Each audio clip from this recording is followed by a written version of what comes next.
Hello friends, welcome to my channel Flora. दोस्तों, समझ गए होंगे आप लोग कि ये एक जेट्रोफा का प्लांट है। जेट्रोफा जिसको हम लोग लाल चांदनी के नाम से भी जानते हैं दोस्तों, क्योंकि इसमें चांदनी जैसे ही स्टार शेप फ्लावर्स होते हैं और बंचेस में खिलते हैं दोस्तों। जैसे कि ये हम देखें कितने खूबसूरत से अभी फ्लोरल बड लगे हुए हैं, कुछ फूल भी खिले हुए थे।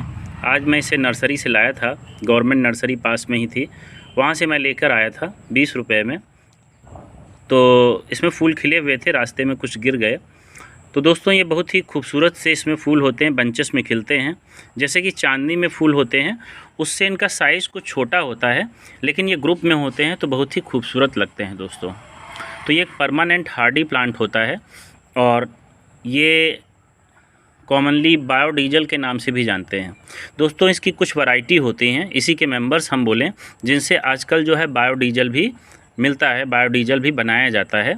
वो इसकी वाइल्ड वैरायटी होती है। ये घरों में लगाने के लिए दूसरी वैरायटी होती है। इसमें एक नॉर्मल वैरायटी भी आती है और ये हमें मिला है हाइब्रिड वैरायटी का प्लांट। इसकी पत्तियाँ थोड़ी सी ये कट दिखाती हैं, तो बहुत ही अच्छा गुच्छे में फूल खिलते हैं दोस्तों। आज हम देखेंगे कि किस तरीके का इसमें सॉइल मिक्स तैयार करें, किस तरीके से इसकी पॉटिंग करें और क्या क्या सावधानियां रखें जिससे इसमें अच्छे से फ्लावरिंग हो सके। फ्रेंड्स, आपने देखा भी होगा शायद इसे, कई बार ये रोड के हाईवे जो होते हैं उनके डिवाइडर पर भी लगा रहता है और डिवाइडर पर लगा हुआ पौधा उसकी कोई केयर नहीं करता है, अच्छे से ग्रो करता रहता है और खूब फ्लावरिंग करता है दोस्तों। तो ये मान के चलिए कि अगर आप भी इसे घर में लगा रहे हैं और मिट्टी में लगा रहे हैं तो किसी भी तरीके की कुछ खास केयर की ज़रूरत नहीं होती है। बस नॉर्मल सी वही इसको वाटरिंग करते रहें, समय समय पर कुछ फर्टिलाइज़र मिलाते रहें, वर्मी कंपोस्ट मिलाते रहें और अच्छी ग्रोथ दिखाएगा, बहुत बढ़िया से फ्लावरिंग होगी दोस्तों। बहुत बड़ा पेड़ तो नहीं होता है, लेकिन आप मान के चलिए बुशी शेप में आप देखेंगे यहाँ पर श्रब हो जाता है, ये बुशी श्रब हो जाता है। लगभग 5 से 6 फीट की हाइट तो बहुत आसानी से ये जो है गेन कर लेता है। कई बार तो देखा गया है 10 से 15 फीट तक भी हाइट इसकी देखी गई है दोस्तों। तो अच्छी हाइट होती है। तो हम लोग अगर इसे पॉट में लगा रहे हैं, जैसे कि हम यहाँ पर हमने सेलेक्ट किया है 12 इंच का एक पॉट सेलेक्ट किया है। ये सीमेंटेड पॉट है।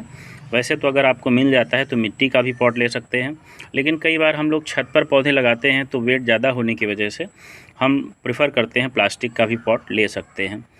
बस बात यह है कि समय समय पर उसमें हमें रीपॉटिंग करनी होगी और हमें देखना होगा कि उसकी जो रूट्स हैं उस गमले पर बहुत तेज़ धूप ना पड़ने पाए। कुछ इस तरीके से सेटअप हो कि गमला जो है वो बहुत ज़्यादा धूप के कांटेक्ट में ना आए, लेकिन पौधा जो है अच्छे से धूप में रहे। कुछ इस तरीके से सेटअप होना चाहिए, नहीं तो रूट्स ख़राब हो जाती हैं गर्मी की वजह से। तो पौधा तो ऐसा है कि ये जिन क्षेत्रों में बहुत अच्छी गर्मी होती है, जहाँ पर भी अच्छी गर्मी सी पड़ेगी, मॉइस्ट कंडीशन रहेगी, वहाँ पर ये लगभग साल भर ही फ्लावरिंग देता रहता है दोस्तों।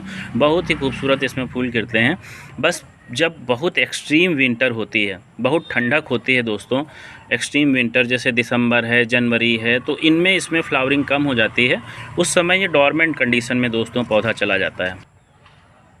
तो दोस्तों, ऐसे में जब ये डॉर्मेंट कंडीशन में बहुत ठंडक में चला जाता है तो हमें उस समय इसमें ध्यान रखना होता है कि जितनी संभव हो सके ऐसी जगह पर हम इसको प्लेस करें जहाँ पर बहुत अच्छे से धूप आ रही हो।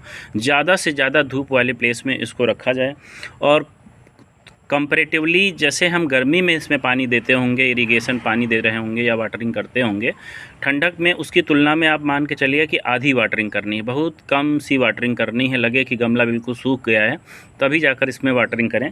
डॉर्मेंट फेज में रहता है, कोई ग्रोथ नहीं होती है, लेकिन फिर जैसे जैसे इसमें फरवरी आती है वैसे वैसे ग्रोथ स्टार्ट हो जाती है। तो फरवरी की स्टार्टिंग में आप जो है इसमें खाद मिला सकते हैं।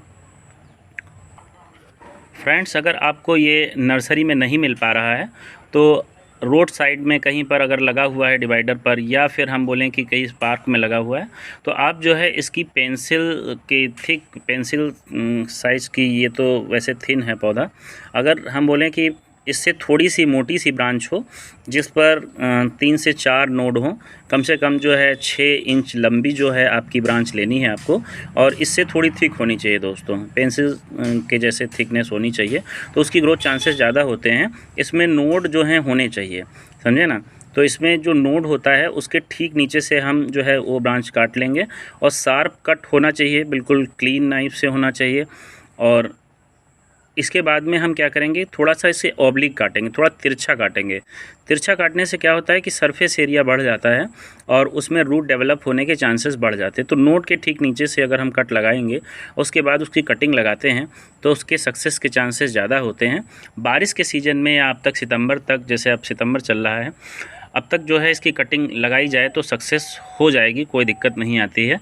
फ्रेंड्स, इसमें हम किसी भी तरीके की सॉइल का इस्तेमाल करें कोई भी प्रॉब्लम नहीं आती है। एक परमानेंट प्लांट है, इसमें बहुत कम केयर की ज़रूरत होती है। मिट्टी में अगर लगाया गया है तो कोई भी मिट्टी होती है, किसी भी हमने देखा क्षेत्र में होती है, वो उसमें अच्छे से ग्रो करता रहता है। लेकिन हाँ, अगर हम गमले में लगा रहे हैं तो हमें कुछ अलग से इसे न्यूट्रिएंट देने पड़ते हैं, क्योंकि सॉइल जो बेसिकली मिट्टी होती है वो अपने आप को मेंटेन करके रखती है, धीरे धीरे से वो अपने आप को मैनेज करती रहती है। तो दोस्तों, अगर हम पॉटिंग मिक्स बना रहे हैं तो पॉटिंग मिक्स में बनाते समय हम यहाँ पर कोशिश करें कि नहीं 50% से 60% तक गार्डन सॉइल ले लें। जैसे कि आज हम अभी सॉइल मिक्स बनाएंगे दोस्तों, तो हम इस तरीके से रखेंगे कि इसमें 60% के अबाउट हम गार्डन सॉइल रखेंगे और लगभग 40% के आसपास जो है हम यहाँ पर ले लेंगे वर्मी कंपोस्ट। थोड़ा बहुत कम ज़्यादा भी हो, इसमें कंपोस्ट कम भी हो तब भी बढ़िया चल जाता है। आप 70% भी ले सकते हैं और ये कम भी रख सकते हैं।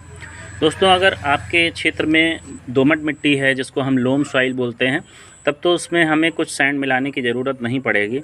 और अगर बहुत चिकनी मिट्टी है तो उसमें थोड़ी बहुत आप 10% तक सैंड भी ऐड कर लें, जिससे मिट्टी जो है वो बिल्कुल लॉक्ड कंडीशन में नहीं जाएगी, चिपचिपी सी नहीं रहेगी, वाटर होल्डिंग कैपेसिटी थोड़ी कम हो जाएगी, ड्रेनेज प्रॉपर बना रहेगा। पता चले राजस्थान क्षेत्र है तो वहाँ पर जो सैंडी सॉइल होती है तो हमें वहाँ पर जो है अलग से सैंड मिलाने की ज़रूरत नहीं होती है दोस्तों। तो अपने क्षेत्र के हिसाब से आप थोड़ा सा इसको देख लें कि ड्रेनेज प्रॉपर रहे, मिट्टी बेहतर रहे और थोड़ी सी हम इसमें वर्मी कंपोस्ट या सड़े हुए गोबर की खाद मिला लें तो बढ़िया ग्रोथ होती है। तो दोस्तों, हमने ये पॉट लिया हुआ है। अब हम देखेंगे इसमें हमें सबसे पहले क्या करना होगा कि इसका जो होल होता है उसको हम बंद कर देंगे दोस्तों। ये हमने एक कंकड़ लिया है, कंकड़ को इस तरीके से लगाया है कि बिल्कुल चिपक ना जाए, थोड़ा सा इसके बीच में हल्की सी गैपिंग रहे, कुछ इस तरीके का कंकड़ लेना है। और इसका मेन पर्पज़ यही होता है कि ड्रेनेज प्रॉपर बना रहे दोस्तों। तो अब हम इन दोनों को मिलाकर, मिट्टी और वर्मी कंपोस्ट को मिलाकर एक सॉइल मिक्स तैयार कर लेंगे। फिर दिखाते हैं किस तरीके से हमने इसको पॉटिंग की है दोस्तों। अब इस मिक्स को तैयार करने के बाद हम इस पॉट को लगभग 60% तक भर लेंगे, उसके बाद इसको प्लेस करते हैं दोस्तों।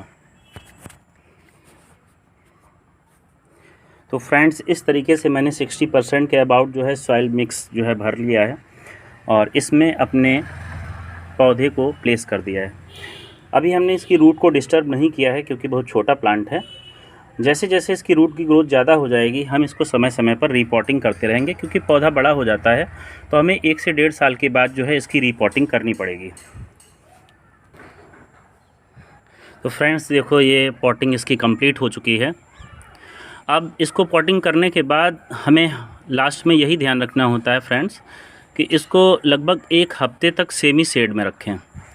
और 1 हफ्ते में जब ये टॉलरेंट हो जाएगा, ये मजबूत सा हो जाएगा, तो अब इसको हम धूप में रख सकते हैं। तो पहले स्टार्टिंग में जब भी हम किसी भी पौधे की पॉटिंग करते हैं तो उसको डायरेक्टली सनलाइट में रखने की बजाय दोस्तों हम उसे शेड में रखना चाहिए हमें। तो फ्रेंड्स, ये सब कुछ था आपका लाल चांदनी के पौधे के बारे में, जिसको हम जैट्रोफा या बायोडीजल बोलते हैं। अगर मेरे द्वारा दी गई इन्फॉर्मेशन आपको अच्छी लगी हो तो प्लीज़ वीडियो को लाइक, शेयर, सब्सक्राइब करें। थैंक यू दोस्तों।